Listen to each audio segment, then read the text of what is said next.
네, 두 번째 코너죠. 프라임 인사이트 시작하겠습니다. 경제계 핫한 이슈들 경제 전문가와 함께 분석해보는 시간입니다. 오늘은 반정민 프레스티지 경영전략연구소장과 함께 이야기 나누겠습니다. 어서 오세요. 네, 반갑습니다. 네.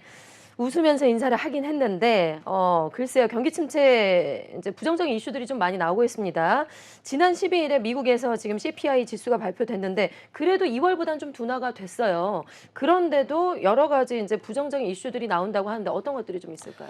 네, 사실 그 3월에 그 미국 소비자 물가 지수 그러니까 CPI가 5%가 나왔습니다. 5%가 나왔는데 이게 전년 동월 대비 5% 이제 상승을 한 상황이고요. 네. 이게 지난 2월에 6% 상승보다는 일단 둔화가 됐습니다. 네, 일단은 꺾이고 있잖아요. 예, 그렇죠. 예. 네, 둔화가 되고 있는 상황인데 이게 좀 더 살펴보니까 미국 CPI는 9개월 연속 둔화된 흐름들을 보여줬기 때문에 이 상황에 대해서는 사실상 금리 인상에 대한 이슈가 없어야 되는데 네. 이게 좀 그 미국에서도 좀 여러 가지 의견들이 나오는 것 같더라고요. 좀 더 살펴보니까 일단 지금 9개월 연속 둔화된 상황이고 지난해 6월이죠. 6월에 이제 9.1%를 기록을 한 후에 계속 하락해서 9개월 만에 지금 5.0%로 떨어졌습니다. 네. 떨어졌고 이 좀 더 확인을 해보니까 미국의 그 주거비가 오르면서 물가 상승 추세를 좀 견인을 했고요. 견인을 했고 그렇지만은 임대료 상승률이 둔화되고 있는 신호가 나온 것으로 좀 보여지기 때문에 네. 제가 봤을 때는 이러한 상황에서는 뭐 인플레이션에 대한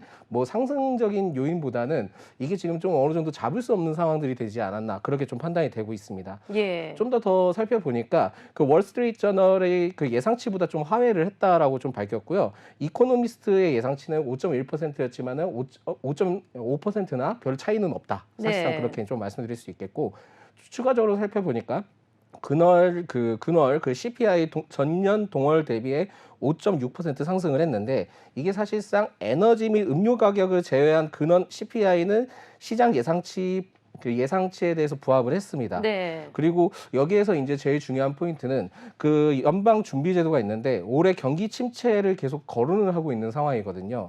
그래서 올해 경기 침체의 가능성을 계속 거론을 하고 있는데 이 부분에 대해서는 작년부터 계속 나왔던 이슈고 이거에 대해서는 제가 봤을 때는 뭐 전 세계 지금 그 국제 시장이나 이런 흐름들이 안 좋아지는 상황들을 계속 맞고 그거에 대해서는 어느 정도는 동의를 합니다만 계속 이제 부정적인 이슈와 달리 국내 증시는 이러한 방향성을 좀 무시를 했다라고 좀 생각이 들거든요. 네. 그게 이제 사실상 이제 학습의 효과라고 좀 말씀드릴 수 있겠고 워낙 좋지 않았다 보니 안 좋은 이슈에 대해서 계속 부각받았다 보니까 뭐 계속 안 좋아질 거야. 그거 누구나 다 알고 있어. 근데 이제 뭐 안 좋아지는데 어쩌라고 이런 지금 상황이 된 것 네. 같습니다. 네.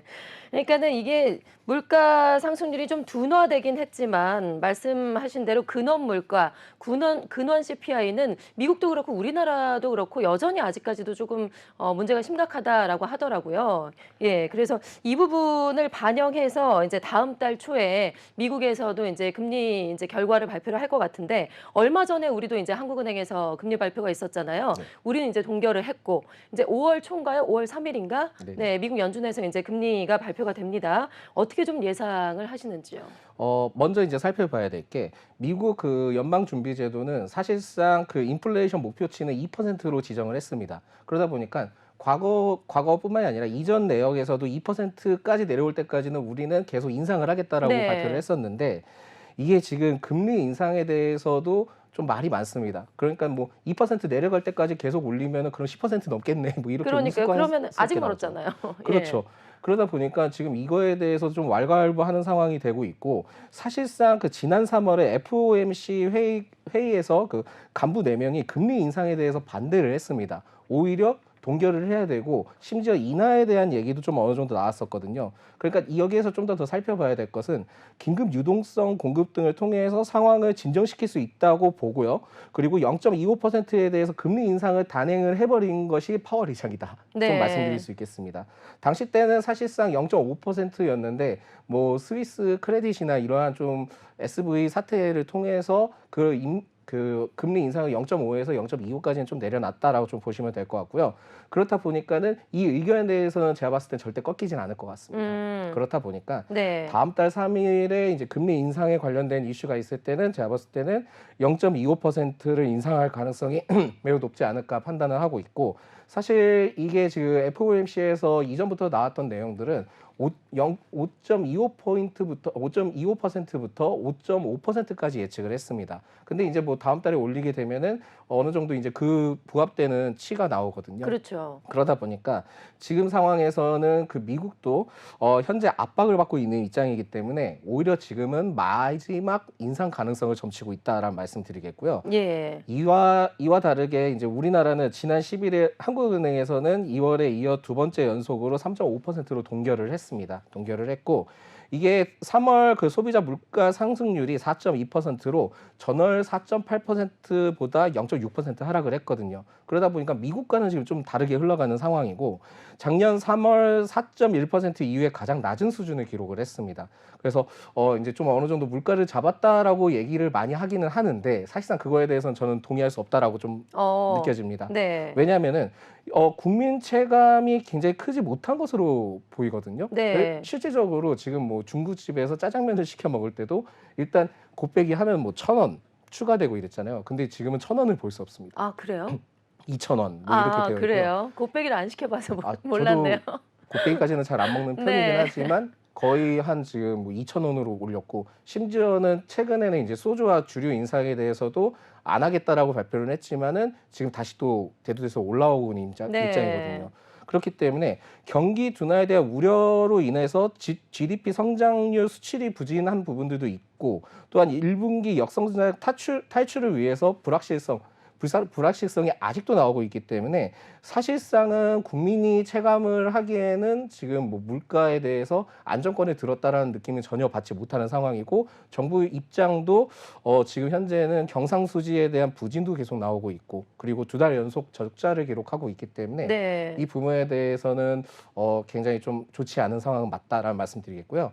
그렇지만은 미국과 관련된 부분에서 따졌을 때 미국이 만약에 이번에 인상을 하게 된다면 1.75% 격차가 벌어집니다. 그렇죠. 격차가 벌어지게 된다면 환율 상승과 자금 유출에 대한 압박을 받게 되는데 그건 그거지만은 우리나라의 지금 부동산 한 2년, 3년 전에 부동산 시장을 굉장히 끌어올렸었잖아요. 그거에 대한 대출 금리도 굉장히 많이 올라갔었고 그거에 대한 부담감이 워낙 크기 때문에 국민들 입장을 통해서 봤을 때는 지금에서는 우리나라 그 금리 인상을 하기에는 쉽지는 않을 것이다라고 판단이 되고 있고 심지어는 하반기 때는 금리 인하 가능성도 지금 나오고 있습니다. 예. 물론 좀 더 지켜봐야 되겠지만은 일단 미국과 달리 우리나라는 지금 국내 금리에 대해서 동결 가능성을 점치고 있다라고 보시면 될 것 같습니다. 네. 그러니까 우리 같은 경우는 금리 인상에 이제 마침표를 찍었다라고 어느 정도 이제 확정적으로 나오는 상황인데 미국이 이제 5월 초에 사실상 베이비 스텝으로 조금 더 올릴 가능성이 여전히 남아 있는 상황이잖아요. 금리 격차가 이렇게 심해지는데 역대 최대치인데 이걸 얼마나 우리 경제가 버텨낼 수 있느냐, 견뎌낼 수 있느냐 그게 앞으로 또 관건이 될 것 같습니다. 사실 그게 제일 중요하다 생각을 예. 하고요. 뭐 이게 좀 우스꽝스럽게 좀 말씀드릴 수도 있지 모르겠지만 저는 지금 미국에서 좀 금리를 좀 어느 정도 동결을 하면서 올해까지는 그렇게 흘러가다가 내년에는 좀 백스텝을 얘기하기가 좀 그러는데 마이클 잭슨처럼 뭐 문워크 하듯이 좀 내려갔으면 좋겠습니다. 근데 네. 그렇게까지는 지금은 좀 워낙 이제 부담스러운 구간이기 때문에 일단은 제일 호조적인 이슈는 올해까지는 동결할 가능성이 있다. 그렇게 체크하시면 될 것 같습니다. 네. 금리 결정에 가장 영향을 미친 것이 이제 바로 이제 물가하고 경기 이제 내수잖아요. 네네. 이제 경기 상황인데 물가는 이제 아까 말씀하신 대로 둔화되고 있긴 하지만 우리가 체감하는 물가는 여전히 상당히 높은 것 같습니다. 체감 물가가 이제 실제 물가하고 이렇게 다르게 가는 이유가 또 따로 있을까요? 첫 번째로는 원자재 가격 상승 악력 및 그 소비 수요의 회복 원인이라고 좀 볼 수 있는데 예. 이게 지난해 7월보다 더 늘어난 것으로 좀 나타났고요. 이게 유가, 곡물 등의 원자재 가격 상승을 통해서 시작된 물가가 상승 압력에 대해서 경제 전반으로 퍼지고 있는 상황이다라고 말씀드릴 수 있겠습니다. 그리고 코로나 일상 회복을 통한 소비 수요 회복이 어떻게 보면은 좀 어느 정도의 영향을 줬다라고 좀 말씀드릴 수 있겠고요. 소비자 물가가 사실상 좀 체감상 그렇게 좀 둔화됐다라고 느끼기 어려운 부분들은 10일 그 통계청에 의해서 자료를 확인을 해보니까 전체 상품 및 서비스 품목에서 458개가 있는데 그중 1년 전보다 오른 품목 개수는 395개. 그러니까 약 86%는 네. 다 물가가 상승을 했다라고 보시면 될 것 그러니까요. 같습니다. 실제 거의 다 올랐잖아요. 그렇습니다. 예. 그래서 2020년 1월 이후로부터 가장 많이 오른 상황이고 가장 많은 품목들이 올랐다라고 말씀드릴 수 있겠고요. 이게 상승 요인을 보여줬던 이유는 지난달 도시가스 그리고 드레싱, 지역 난방, 전기료 상승이 큰 원인이 됐다라는 말씀드리겠는데 물가 상승 주도 품목 중에 이 내용들이 이 그 네 가지가 포함이 되어 있습니다. 그래서 도시가스는 36% 상승을 했고 드레싱은 34%, 그리고 지역 난방비도 34% 상승을 했고 전기료 역시 29% 상승을 했기 때문에 이러한 상황들을 봤을 때 그 국민들이 체감은 굉장히 좀 느끼지 못한다라는 네. 말씀드리겠고요. 공공요금에 대한 부담도 상당히 큰 거죠. 그게 제일 크죠, 예. 사실. 네. 그러니까 인건비는 상승을 하고 있는데 공공요금에 대해서 워낙 이제 크게 올렸다 보니까 네. 그거에 대해서 소비 심리가 많이 위축이 됐던 거였죠. 맞습니다. 근데 소비 심리가 위축이 되면은 당연히 어느 정도의 그 품목들도 가격이 내려야 되는데 위축이 됐다 보니까는 위축이 됐고 원자재 가격이 상승이 됐다 보니까는 가격을 내릴 수가 없는 거죠. 예. 그러다 보니까 같이 이제 끌어올렸다 보시면 될 것 같고요. 여기에서 이제 공공요금제만 오른 것이 아니라 대표적인 소비재 등의 생필품 역시 10에서 20% 상승을 했습니다. 뭐 대표적으로는 이제 면도기가 한 23%, 키친타올까지 23% 상승을 했고 심지어 우리가 편안하게 먹을 수 있는 생수 역시 10% 이상 상승을 했거든요. 근데 꼭 무조건 물가가 오른 것은 아니고요. 일부 품목들은 또 떨어졌습니다. 그중에 컴퓨터와 냉장고, 가전제품들은 하락을 했는데 컴퓨터는 약 5%, 냉장고는 3%, TV는 1%. 근데 체감상 그렇게 크지는 않죠. 그렇지만은 이게 사실상 LG나 삼성의 경우에도 재고에 대한 문제가 굉장히 많았었습니다. 그러다 보니까 경제 상황이 굉장히 좀 좋지 않은 상황에서 재고 발생률이 워낙 이제 높아졌기 때문에 그러한 증가 원인을 통해서 일부 품목들이 어느 정도는 가격이 낮아졌다라는 말씀드릴 수 있겠고요. 하반기 역시 그 식료품 에너지 제외한 지수 상승률은 3.1%를 예측을 하고 있기 때문에 역시나 아직까지는 인플레이션을 잡기는 멀었다라고 좀 생각이 들고 있고 네. 하반기까지는 이게 물가가 계속 오를 가능성이 매우 높다라는 말씀드리겠습니다. 네.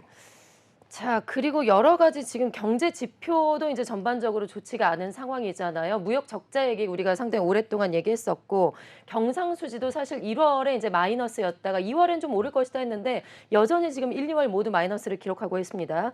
그래서 정부에서 경상수지를 살리기 위해서 내수 활성화 대책을 발표를 했는데 그 중에서도 특히 이제 관광객 활성화 대책을 발표를 했어요. 외국인들을 한마디로 이제 많이 좀 끌어오겠다라고 했는데 그 정부에서 발표한 내수 활성화 정책은 어떻게 좀 보셨어요? 이 내수 활성화 정책이 제가 봤을 때 단기적인 이슈로 끝날 것 같지는 않고요. 예. 이게 기간이 생각보다 깁니다. 한 9월까지도 예정이 되어 있고 그러면은 지금부터 한 9월까지 이러한 상황들을 통해서 활성화를 진행을 하게 된다면은 이게 다음 연도까지 계속 유지가 될 가능성이 매우 높거든요. 예. 그렇기 때문에 제가 봤을 때 이 활성화 정책이 매우 긍정적인 시그널로 전 판단이 되고 있습니다. 그렇지만은 워낙 지금 경제 상황이 좋지 않기 때문에 일부 회복을 할 수 있는 시그널은 될 수는 있지만은 좀 더 지켜봐야 되는 상황이다라는 말씀드리겠습니다. 네. 근데 이제 사실 외국인 관광객을 끌어오는 것도 중요한데 경상수지가 이제 적자로 가지 않기 위해서 우리 관광객들을 내수에서 지금 내부에서 국내에서 여행하게 만드는 것도 상당히 중요하잖아요. 예. 그렇습니다. 네. 이게 먼저 이제 제가 이제 건너뛰기는 했지만 사실상 이게 외국인 관련된 부분들은 제가 봤을 때 많이 들어오면 좋죠. 네. 많이 들어오면 좋고 거기에서 이제 많이 쓰게 되니까요. 그러니까 뭐 스토리가 뭐 여러 가지는 있겠지만 제가 예측하는 거는 일단 이제 항공편을 뭐 증편을 하게 되거나 하게 된다면 외국인 관광객들이 우리나라에 이제 유입이 될 겁니다. 그러다 보니까 일단 관광 가자. 한국으로 관광 가자. 그래서 비행기를 타고 오면은 그거 항공과 관련된 수요가 오를 것이고 예. 그러면서 이제 놀아야 되는데 그럼 이제 숙박이나 호텔 뭐 카지노 쪽이 좀 많이 오르겠죠. 그러다가 이제 집에 갈 때 정도 되면은 면세점을 들렸다가 이제 떠나는 네. 이런 삼박자 구조가 될 건데 그 과정에서 또 포괄적으로 들어간 것이 엔터나 이제 콘텐츠를 또 연계를 해서 지역 활성화를 시키는 과정도 있습니다. 그래서 제가 봤을 때는 이게 어떻게 보면은 국내 관광을 통해서 내수 활력, 경상수지 개선에 대한 도모는 맞고요. 그거에 대해서 소상공인 및 서민에 대한 생계 부담을 경감시키기 위한 조치는 맞습니다. 그렇기 때문에 좀 더 면밀히 살펴보자면은 관광객이 많이 오면 많이 올수록 우리나라에 대해서는 소비 심리가 굉장히 많이 늘어나기 때문에 이 점을 참고를 해야 되는데 일본 관광객을 유치하기 위해서 4월 29일부터 그 일본의 골든 위크를 겨냥해서 세대별 맞춤형 마케팅을 진행하겠다 발표를 했고요. 네. 한일 미래 문화 관광 동행 프로젝트를 또 진행을 합니다. 그리고 중국 관광객을 통해서는 29일부터 다음 달 3일까지 중국 노동절이 있는데 이때 항중 그 항공편을 증편을 할 계획이고 페리도 재개를 하면서 중국 온라인 여행사와 공동으로 캠페인을 진행하면서 그 관광객을 유치할 계획을 가지고 있고 심지어는 중국에서 그 베이징에서 K관광 로드쇼도 개최를 하기 때문에 이러한 네. 역할들이 굉장히 좀 많은 역할을 할 것이다라고 좀 생각이 들고 있고요. 이외에 그 메가 문화 관련된 부분들 그러니까 드림 콘서트도 3년 만에 이제 개최를 하고 패밀리 콘서트 그리고 코리아 서머 세일즈 등의 다양한 부분들도 있고요. 의료형 관광 패키지도 계획을 할 예정이기 때문에 이 점을 좀 참고를 하셔야 될 것 같습니다. 또한 미국, 유럽 등 34개국의 입국 비자 소지자 환승 시 최대 30일간 체류를 할 수 있게 정부에서도 발표를 했고 환승 프로그램 활용을 통해서 최대 3일간 수도권 체류를 할 수 있도록 했고 또한 올해 9월까지 중국과 일본에 대해서 항공편을 2019년 대비 한 90% 이상 증편을 할 계획이기 때문에 이 점을 봤을 때는 우리나라에서 굉장히 좀 어느 정도 여행객들이 많이 올 시즌이 되지 않겠나라고 좀 말씀드릴 수 있겠습니다. 그나마 요즘에 명동이 좀 많이 붐비고 있다고 하잖아요. 실제로 주변에서도 이제 외국인들을 좀 많이 볼 수가 있더라고요. 네, 이제 정부의 이런 내수 활성화 정책으로 많은 외국인들이 우리 한국을 찾았으면 좋겠고요. 자, 그리고 이외에도 우리 국민을 위한 지원도 있다고 들었어요. 정부에서 발표한 건가요? 이 내용도 좀 자세하게 소개를 해주시죠. 네, 사실 지금 계속 뭐 경제가 안 좋다 얘기하는데 이게 좀 그렇잖아요. 그래서 예. 좋은 것도 좀 얘기를 하고 싶어서 이렇게 말씀드리는 건데 정부에서 이게 국민의 필수 여행비 할인 및 휴가비 등을 최대 600억 원 정도 효율적 재정 지원을 하겠다라고 밝혔습니다. 네. 그렇다 보니까 숙박시설 3만 원 할인권 한 100만 장을 뿌리겠다라고 발표를 했는데 이게 사실상 코로나 때 제가 이거를 한번 수혜를 받아서 다녀온 적은 있었거든요. 그래요? 네. 네. 그래서 뭐 야놀자나 뭐 그런 이제 여행 사이트에 들어가다 보면은 거기에서 그 문화체육관광부에서 진행을 했던 그러한 패키지가 있었습니다.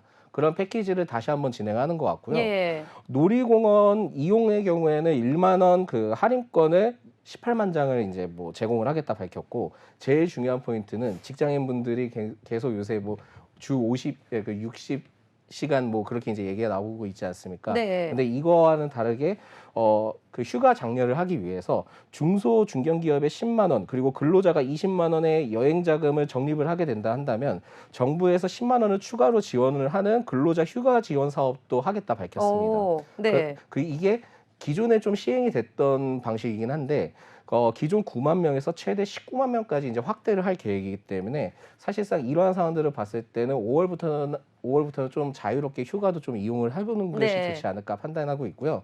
이뿐만이 아닙니다. 그러니까 단기적 이슈로 끝나는 것이 아니라 6월 또 여행 가는 달을 또 추진을 하겠다라고 밝혀서 교통, 숙박, 레저 등의 전방위적 할인 혜택을 제공을 하고 지자체와 연계해서 주말 여행 프로그램을 운영할 계획입니다. 또 최근에도 대체 공휴일 확대 등의 소비 활성화 계획 등을 발표를 했기 때문에 정부에서 지금 직장인분들을 대상을 통해서 휴가 장려를 계속하고 있다라는 점을 좀 참고를 하시면서 지금 뭐 경제 상황이나 이런 부분들이 굉장히 안 좋기는 하지만은 그렇다 한다 하더라도 여행이든 뭐든 스트레스 풀 곳을 이러한 시기를 통해서 좀 풀어보는 것도 낫지 않겠나라는 말씀드리겠습니다. 네. 내일이 또 이제 주말이잖아요. 네네. 기왕이면 뭐 해외여행도 좋겠지만 내수를 살리기 위해서 우리 국내 여행으로 많이들 가셨으면 좋겠습니다. 자, 지금까지 반종민 소장과 함께 이야기 나눴습니다. 고맙습니다. 네, 감사합니다.